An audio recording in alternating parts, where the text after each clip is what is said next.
but we're going over how to create a marketing plan that works. A little bit about myself. I've been an SBDC advisor for the last 6+ years on Loggers Tap House, but we started with a little pizza place 10 years ago. Founder of Everything Umpqua, which is turned into more of a Groupon type site, but much more affordable than the rates that Groupon gives people, and we're going to focus exclusively on Douglas County. Also working on an app called Geeks Like Me. It's a social media, friend making, and dating app where you can find people who geek out about the same things you do. Should be ready to beta test that in the next month. Got some fancy business degrees, and I started this group here. Okay, so who are you? If you don't take anything away from today other than what I'm about to tell you now, just remember this. You are a marketing company that sells a product or service. You are not a company that sells a product or service and then gets around to marketing when you have the time and money to do it. You are a marketing company that sells a product or service. This was the biggest mistake that I made when I started Loggers Pizza 10 years ago. I thought because I was opening a new restaurant in Roseburg that everybody would care. Well, it turned out that nobody cared. I had to get people to care, and you do that through marketing. You know, people are living their own lives, or they're going to those restaurants that they've enjoyed for years and years. As you'll see when we look at the demographic information here, you know, we're not a rich community, so people have very little discretionary income to spend to risk on something new, even if it's just a pizza.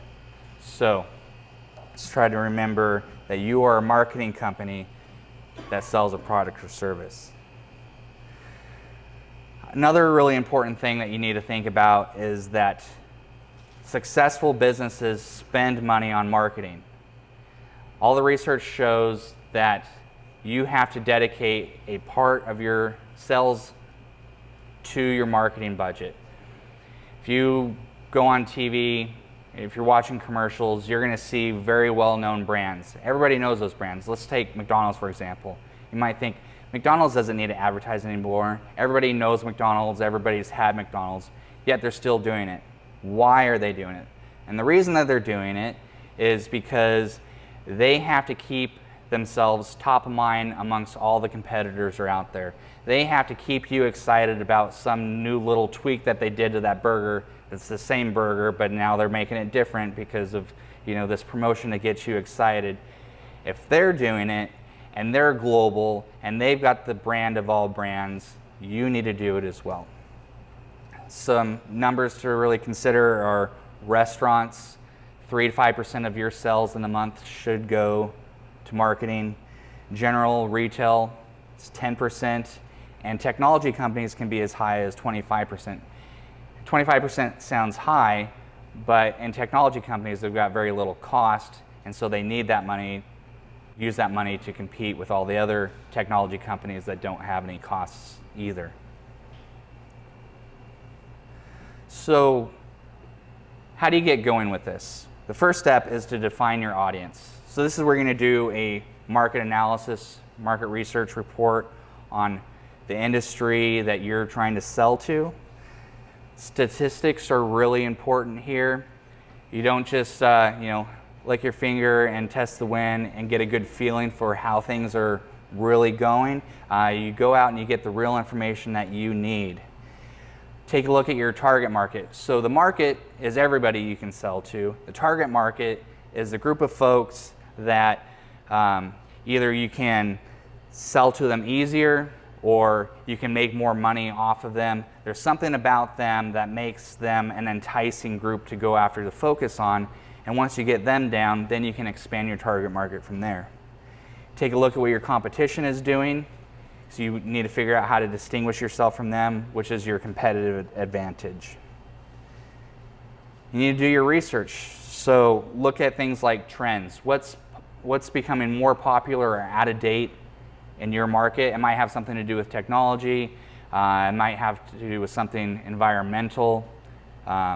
Maybe, video is becoming more and more popular, which is why we're doing things like recording these sessions here. Really think about what's important to your customers and how they receive information, and you'll be doing that when you're looking at the trends. Then there's demographics. So that's all the census type information, age, gender, income level, ethnicity, and race. And then psychographics, that's how your customers feel about themselves. So are they the golf course yuppie or the blue collar mill worker? All these people get their information in different ways, and if you understand who your customer is, then you'll be able to apply a smart marketing plan and not waste money where it's not going to work for you. So when I was opening Loggers Tap House, Loggers Pizza 10 years ago, this was the landscape of pizza here. And if we do a competitive advantage matrix, we can plot them and figure out where it's best for my new business that I want to start to be. So quality is on the vertical axis. How much it costs is on the horizontal axis. We've got this dashed line that runs down the middle. That's the value line where price and quality meet each other. So starting down here at the bottom, Little Caesars, $5 pizza. There's a market for that. But it tastes like $5 pizza, but there's a bunch of people who are perfectly fine with that. So they're down here, running up through the middle. We've got Papa Murphy's, followed by Pizza Hut and Domino's. And then on the expensive side, we have Abby's and Round Table. So 10 years ago, and you'll see the Abby's is very far away from that value line. And the reason for that is, so I grew up here in Roseburg. Abby's was great when I was a kid. Abby's sold out, quality of the food went down, the price didn't change. So the value that you're getting wasn't there anymore 10 years ago when I was looking at this landscape. So I saw an opportunity here, and I also looked at the location that I was going into, and I was a block and a half from Little Caesars. I'm not going to compete with Little Caesars $5 pizza. As a mom and pop, I can't even afford the margins to do that. So I decided it's looking like Round Table and Abby's are at one end, and I'm pretty far away from them. I like the idea of doing quality, so why don't I put myself in that area and see if I can make a go of it. And so I did. Like I said before, I didn't pay attention to marketing in the beginning, and it was really hard for a while, but this is where I chose to start. So let's take a look at who we've got here to sell to. So if your customers are Douglas County, you can see that we've got 110,000 residents in all of Douglas County and 46,000 households. We also see that almost 60% of the people here, or not the people, but the households, have less than $50,000 a year in income, which is, again, a point to remember that there's not a lot of discretionary income available for these folks. And so they're looking for great value, probably more than anything. And then we're rural. We skew toward the older crowd. 40.6% of the people here in the Roseburg area are above 55. And then we're a very white community as well. So now that we know who we can sell to, let's set some objectives for our marketing. So for the Tap House anyways, I want to have well-attended events, and I want to increase my customers after 9 o'clock. We used to try to do that. It didn't work well. I'd like to bring it back, but I know that people leave here and they'll go to like Idle Hour downtown. So one of my objectives for marketing purposes is to get that late night crowd in here. I also want to attract the health conscious audience because that's ever growing here.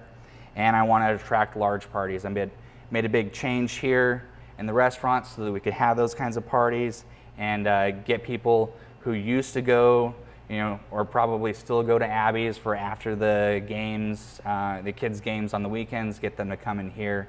So I've set some objectives. What can you do to set some marketing objectives for yourself? I threw another objective on here last night and pulled it off, which is having a happy staff. That's a great objective, but it's not something that I can throw marketing at and make happen. So that's another business objective that I need to take a look at. So make sure that in step 2, you're really thinking about the things that marketing can help you with. Third step, come up with some key performance indicators. So now you've got your marketing objectives, you need to figure out how to measure those. And so you're going to spend money and time on marketing. How do you know if it's working for you? This is where your key performance or KPIs will show you if it's working or not. So overall sales growth, my sales go up, my marketing's probably working well. Alcohol sales growth, that's tied to wanting the later night crowd from 9 to midnight. Number of phone calls increasing to the business is also a good indicator. We've implemented a VoIP phone system so that we can actually track that and even listen to calls and make sure that there's quality assurance there. Number of reservations, I want to have those big parties, so number of reservations is an easy way to measure if that's working. Number of Blue Zones items sold here, so we're Blue Zone certified. That's what the healthy people like to eat. I've got a point of sale system where I can see the number of those things that we're selling and if that trend is increasing. And then reviews. Reviews are a great way from looking at all the rating sites to see if the marketing plan is working well. The next step is to really take a look at your content. So you've got tone, content, and branding. So now that you know how you're going to measure your stuff, you're really going to think about that message that you want to get out to the community. A great way to start with it that's not going to cost you a lot of money is to do some A/B testing. And so if you take a look up here, we've got ad A, it's your control, and ad B, your variation. So the two ads are exactly the same except for one thing. Maybe you change the picture, or you change the title, or you change the offer a little bit. But you run 2 ads, you put them on Facebook, you spend $1 a day on each one for 5 days, and you see which one gets you more clicks. So you've spent a total of $10 over 5 days. And so an ad A, I might have a picture of a pizza and a beer. An ad B, I have a picture of a cute girl eating pizza and a beer. And the one with the cute girl in it gets way more clicks. And so that one worked more effectively. So that becomes ad A. And the next week, I run another one. So I've got the cute girl, and then I put a puppy up eating some pizza. And then nobody cares about the cute girl anymore. They just want to see the puppy eating pizza. And so I know that my customers care about that. So that's a great way to start. And then you can take that messaging that you've only spent just a few dollars on and implement it into the rest of your marketing that you're doing. You may turn out that you have different target markets that you're going after, and so you might run multiple A/B tests at the same time, and then they start moving off in different directions depending on what those different customer groups are into. And so, but again, it's only costing you $10 at a time to run these kinds of tests. So the next step, now that you know what your messaging is, the tone, everything about your brand that you want to get out there, now we need to take a look at the marketing channels that are available in our area and what kind of mix to pull together for that. So traditional media that's available here, we've got newspaper, television, radio, direct mail, coupons, and billboards. This is all the stuff that's been around forever. Technology is disrupting a lot of these, but they're still valuable depending on your type of business and who you're going after. So the newspaper, all newspapers aren't read as much as they used to be, but it doesn't mean that they're not still valuable. If you talk to Tim Smith at the radio, he'll tell you straight up, we are a 55 and over publication, The Roseburg area has a lot of 55s and older. They also do a lot of coupon promotions, and as we discussed, Roseburg has very little discretionary income, and so that can be a real opportunity for you. Television, people are DVRing TV shows and fast forwarding through commercials, but not everybody is doing that. And they've also embraced technology, so you can get with the news or with the television and work with them to post your commercials on digital TV where people can't fast forward through the commercials, and they can show you the analytics behind it. Then there's the radio. You know, people are switching to Pandora and Sirius XM, but there's still a whole lot of people who are listening to the radio. My guys are in the back of the kitchen listening to the radio all day as they're cooking foods, and then people are driving around in our area listening to it. You can do some fun stuff with the radio, like live promotions where they'll come to your business and they'll even bring the cheetah from the wildlife safari. Sometime they'll do giveaways. It can be fun.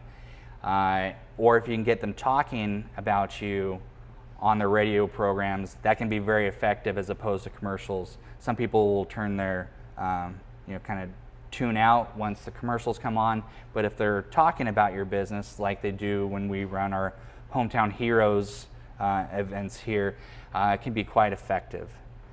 Direct mail and coupons, as you saw, we've got 46,000 households in Douglas County. That's a whole lot of folks who can get your junk mail, and a lot of them are going to throw that away, but there's still 46,000 of them that are going out. So that can work really well, but they're not all created equal. Some will cost you as low as, a few $100s up to a couple of grand. So really make sure you're doing your shopping when you're taking a look at that. And then billboards. There are tens of thousands of people driving down the freeway every day. If you think that your customer is somebody you want to pull off the freeway, billboards can work really well. I've got one on the freeway. It works well for me. I'm spending $600 on it, which is quite cheap compared to most of them are $1,200 or $1,300. I don't know why mine was so cheap, but I'm not going to get rid of it anytime soon, so you can't have that one. That's per month? Yes, per month. Then there's online marketing. So we've got your website, the rating sites that you need to pay attention to, Google My Business, Facebook, and Instagram. Websites are still very, very important. I have between 700 and 1,000 people visiting the Loggers Tap House website every month. And if I didn't have that there, and they're there to see my menu and my hours, if I didn't have that there, I would probably lose some significant sales because that's a whole lot of people coming to check it out.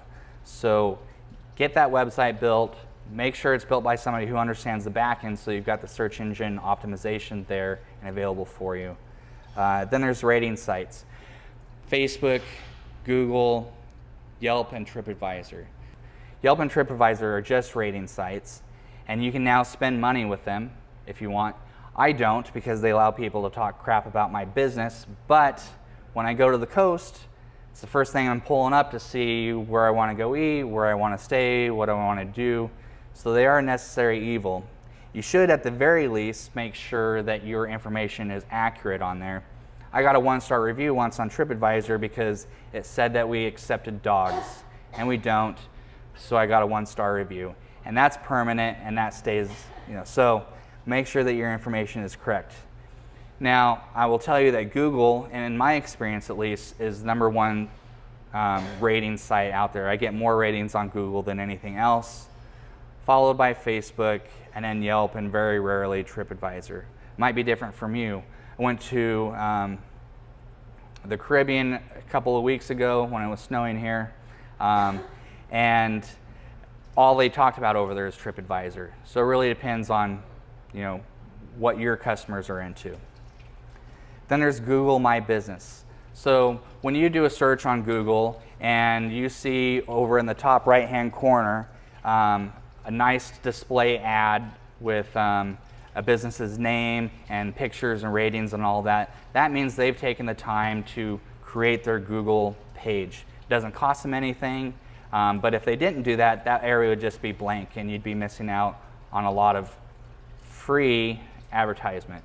So if you want to explore that and you haven't done it yet, type in Google My Business, fill out some information. They will send you a postcard because they want to verify that you're a real business. Enter the code, and then your stuff is live, and then you just have to make sure that you're keeping the information accurate on there. Then we've got social media. So Facebook is still king. I've spent over $10,000 on Facebook ads over the last few years. You can simply just click the boost button, or if you wanted to get really, really intricate into your target market, you can go to the Ads Manager, and they've got thousands of data points that Facebook is pulling from all kinds of different organizations so that you can drill down to that specific customer that you want. It costs you a little bit more per click, but you're not wasting time and money on folks who don't care about what you're offering. If you want to learn more about how to do that, I highly suggest taking Justin Deaden's social media class at the Business Center. Instagram typically hits a younger market.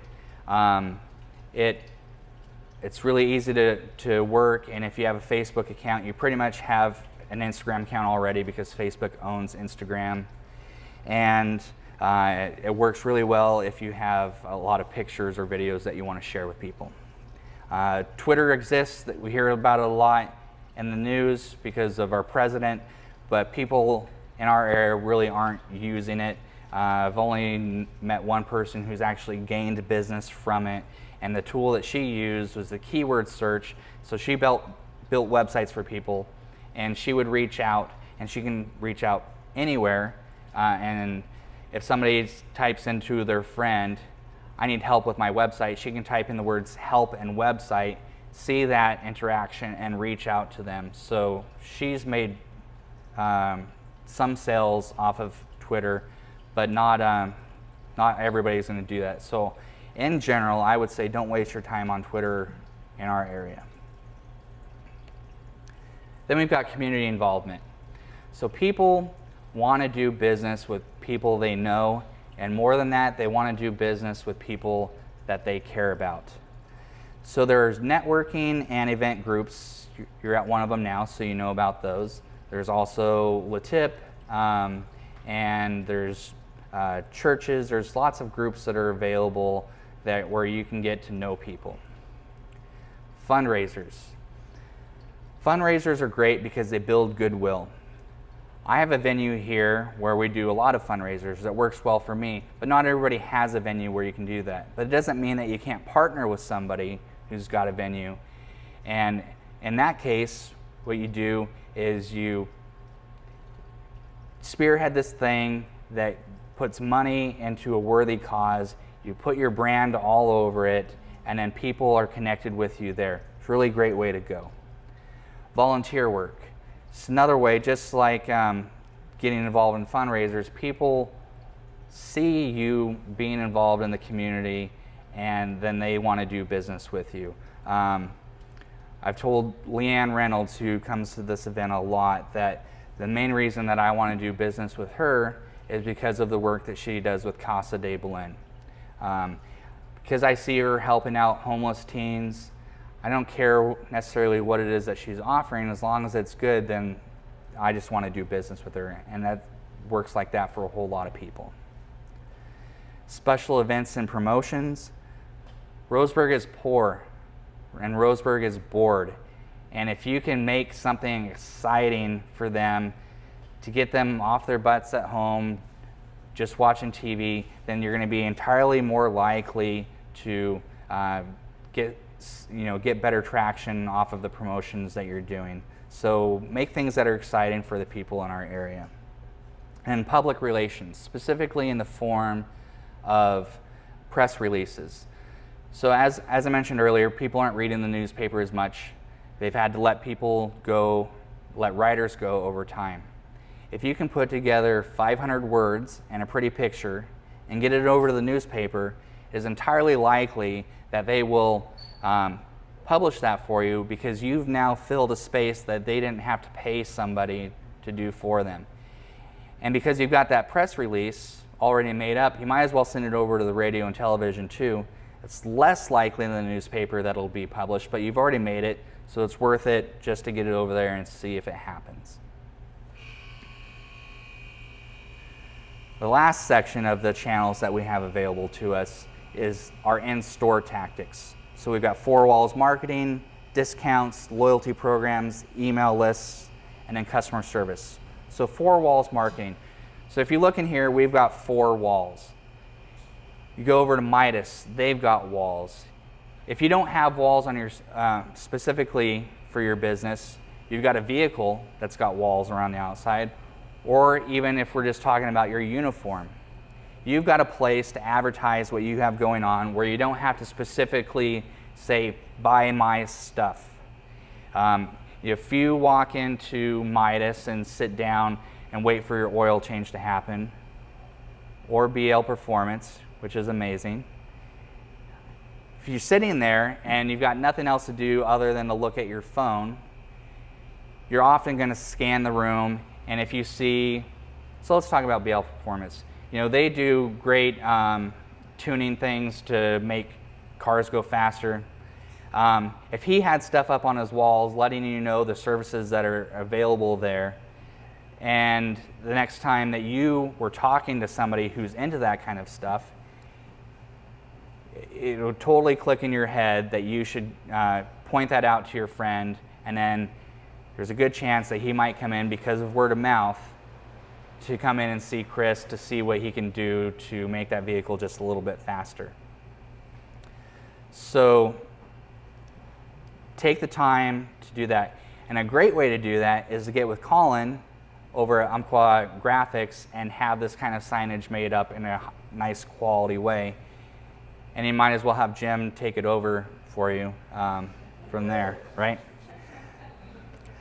Discounts. So we talked about Roseburg being not having a lot of discretionary income. And so discounts can be powerful, but you don't want to give away the farm with it. We do a veterans discount here. We do a seniors discount here. We have a lot of veterans in the area because of the VA. We have a lot of seniors in the area because it's a rural area that's nice to live. So those are great opportunities for you to show folks who are maybe on a fixed income opportunity to save a little and engage with your business. Loyalty programs. Statistics show that if you reward your customers for shopping with you, they will come back more often and spend more money. So loyalty programs can be as simple as the buy 10, get one free, up to some apps like 5 Stars that allow you to put marketing messages in, to offer different kinds of rewards to get people to try more of what you have to offer. So take a look at those, make sure, evaluate whether or not they're going to work your business. Loyalty programs don't work for all businesses, but take that time to evaluate it for yourself. Email lists. Email lists can be great if you take the time to pull them together. It's really pretty easy to pull them together if you have a place where people can go. You know, you've got a counter, you put that fishbowl up on the counter, and you put the, win a free whatever, and they will drop business cards in there all day long. And now, if you don't inundate them with emails, maybe once or twice a month to keep them fresh on what you've got going on, then it can work out really well for you. And if you've got less than 2,000 subscribers with a company like MailChimp, it's free to use their service. I'm doing that, and it works really great for us. And then customer service. So this is the one thing that isn't really marketing, but it lends to word of mouth. If you can take a customer that is satisfied and move them up into the raving fan category, they will go out and be your brand ambassador and tell their friends all about your business. So I can tell you all day long that I've got really great pizza, but that's my job. I'm supposed to tell you that I have really great pizza. But if one of your friends tells you, oh man, you need to go into Loggers and check it out because they've got the best pizza I've ever had, that's going to lend a whole lot more weight. And part of that is delivering customer service that gets them excited.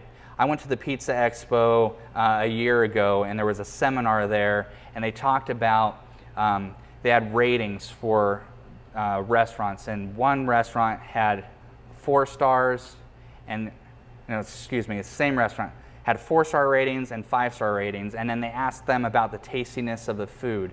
And those 4 and 5 stars were related to the service that they had. And the tastiness of the food was rated at a 33% and an 80%. It was the same food, but because somebody like Savannah went up and applied amazing service, that same food tasted so much better. And that translates across, all industries. If your customers think that you're amazing and you're providing great stuff to them, that same thing that you gave somebody else feels that much better. So really concentrate on customer service. So now that we know all that's available, there's still more that's available. Those are the big ones that are available in our area. Then it's time to execute.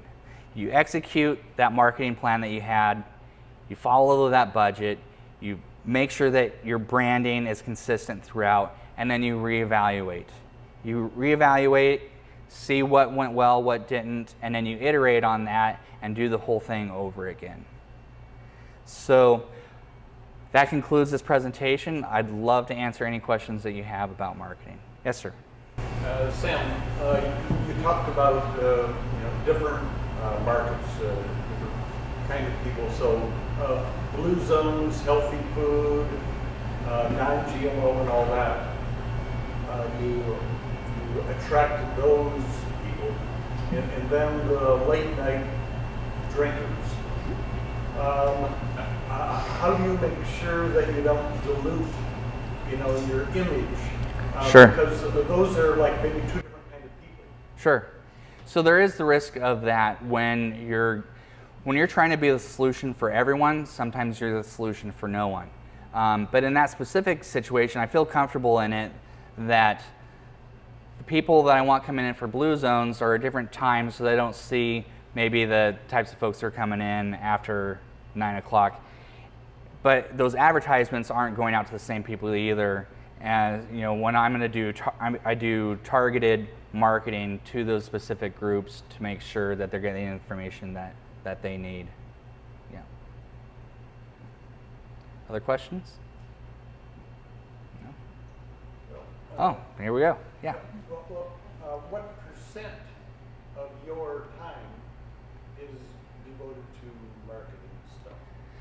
So I'm fortunate that I've gotten to the point in my business where I can work on my business instead of in my business. I no longer have to make pizzas or do deliveries and stuff like that. So I devote probably a majority of my time to marketing. If I wasn't doing that, I would probably try to set up my work routine and that I'm devoting a day a week to it. So 20% of my time would go to marketing because it is that important to get that information out to the public. I can implement some new food item here, and if I don't tell everybody that it exists, then nobody's going to buy it. Yeah. Yes, sir. Any sources for industry specific, getting that information, automotive repair, this is how much they need to spend of their budget or their gross on marketing, and these are the things that work. Right. When you're kind of starting from scratch, type of thing, because Sure. where I felt I've been a lot, so I've done a handful of different things, and I kind of have my own analytics. But Yep. It's kind of hard. Sure. So thank you for asking that question. I meant to cover that earlier, and I totally went over it. So first place you can go, or maybe a second place you can go, is the associations in your area. They should have that information if they've got their stuff together. Second is go over to the SBDC and get the MRI report for your industry. and then ask that specific question. So we have available through the Small Business Development Center access to people down in Grants Pass who will research your industry and your specific questions for 8 hours. It doesn't cost you anything. Usually takes them a few weeks to pull it together. I had it done for the dating industry for the Geeks Like Me app, and I got back well over 100 pages of great information. And so if you want to know what your industry is should be spending on marketing and other things around that marketing effort, go over to the SBDC, ask those specific questions, and you will get answers back in the next few weeks. Other questions? Well, thank you guys. I appreciate it.